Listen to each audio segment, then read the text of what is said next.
menjelaskan materi yang pertama, yaitu globalisasi dalam bisnis internasional. Di sini ada pengertian globalisasi. Globalisasi berasal dari kata global yang artinya universal. Istilah global sendiri sudah dipakai dalam bidang manajemen maupun bisnis sebelum istilah globalisasi semakin populer. Globalisasi adalah hasil dari kemajuan teknologi dan inovasi. Kemajuan teknologi telah membuat peluang dengan meningkatkan jumlah perdagangan internasional melalui globalisasi. Selanjutnya di sini ada pengertian bisnis internasional. Bisnis internasional adalah bisnis kegiatan-kegiatan melewati batas negara. Definisi ini tidak hanya termasuk perdagangan internasional dan pemakmuran di luar negeri, tetapi juga industri juga berkembang di bidang seperti transportasi, pariwisata, perbankan, periklanan, konstruksi, perdagangan, eceran, perdagangan besar, dan komunikasi massa. Selanjutnya di sini ada faktor pendorong globalisasi, dibagi menjadi beberapa bagian. Yang pertama, pendorong yang terdiri dari kebutuhan yang homogen, pelanggan global, saluran pemasaran global, dan pemasaran yang dapat ditransfer. Yang kedua, pendorong biaya yang dikategorikan sebagai cakupan dan skala ekonomis, pembelajaran dan pengeluaran, efisiensi sumber logistis yang baik, perbedaan dalam keterampilan dan biaya negara bersangkutan, dan biaya perkembangan produk. Yang ketiga, pendorongan persaingan yang terdiri dari ketergantungan antara negara dan para pesaing yang terkena arus global. Dan yang keempat, pendorongan pemerintahan seperti kebijakan perdagangan yang baik, standar teknik yang kompatibel, dan regulasi pemasaran yang umum. Selanjutnya, dampak globalisasi terhadap bisnis internasional itu terbagi menjadi 7. Yang pertama, teori perdagangan internasional. Teori ini menjelaskan bagaimana negara-negara yang bermanfaat keuntungan komparatif mereka untuk meningkatkan perdagangan internasional. Yang kedua, teori investasi langsung asing atau FDI. Investasi menjelaskan bagaimana perusahaan dapat menginvestasikan modal mereka di negara asing untuk meningkatkan keuntungan mereka. Yang ketiga, teori konvergensi budaya. Konvergensi budaya mengatakan bahwa globalisasi telah memungkinkan terjadinya penyebab budaya yang seragam di seluruh Indonesia. Yang keempat, teori integrasi ekonomi. Integrasi ekonomi menjelaskan bagaimana negara agar dapat bergabung dalam blok perdagangan dan ekonomi untuk meningkatkan perdagangan dan investasi internasional. Yang kelima, teori mekanisme adalah teori ini menyatakan bahwa negara harus mengejar perdagangan yang menguntungkan dengan cara mengekspor lebih banyak barang daripada impor dan membangun industri lokal untuk mengurangi ketergantungan pada impor.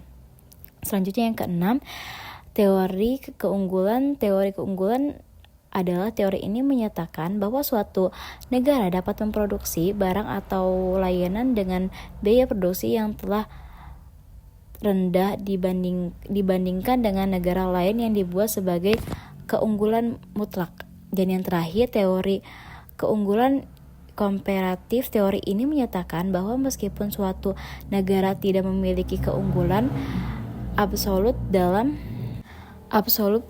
memproduksi suatu barang, tetapi masih dapat memperoleh keuntungan dengan meningkatkan diri dari dalam produksi barang yang relatif lebih efisien dibandingkan dengan negara lainnya. Kesimpulannya, globalisasi telah menciptakan pasar global yang terintegrasi, memberikan peluang dan tantangan bagi perusahaan yang beroperasi di tingkat internasional. Meskipun globalisasi menawarkan akses ke pasar baru, efisiensi operasional, dan inovasi, perusahaan juga harus menghadapi tantangan seperti persaingan yang peningkatan perbedaan budaya dan risiko ekonomi serta politik. Oleh karena itu, pemahaman yang mendalam tentang teori-teori yang mendasari globalisasi seperti keunggulan mutlak dan komparatif sangat penting bagi pelaku bisnis untuk dapat bersaing secara efektif di pasar.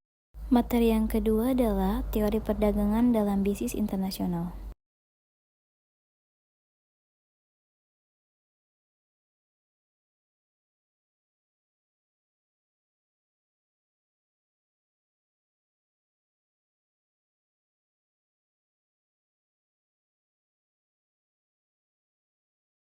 Teori perdagangan internasional. Perdagangan internasional adalah perdagangan yang dilakukan oleh penduduk negara dengan penduduk negara lain atas dasar kesepakatan bersama.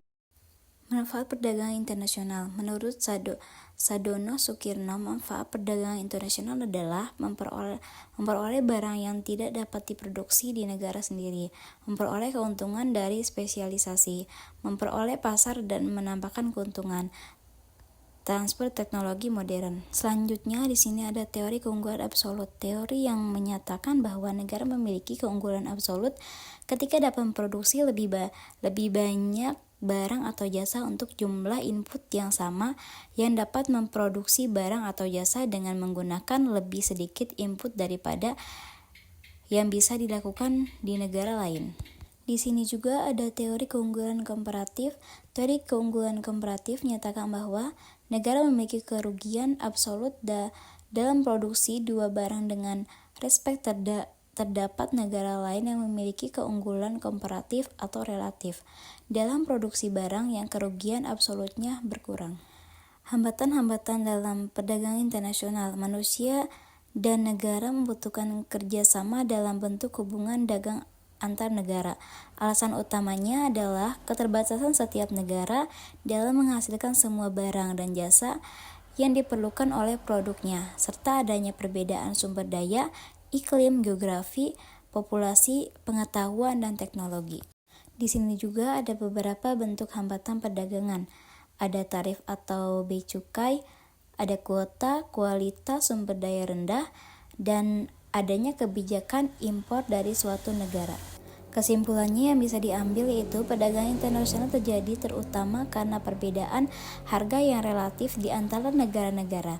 Persediaan ini timbul akibat perbedaan biaya produksi yang merupakan hasil dari perdagangan dukungan alam faktor produksi.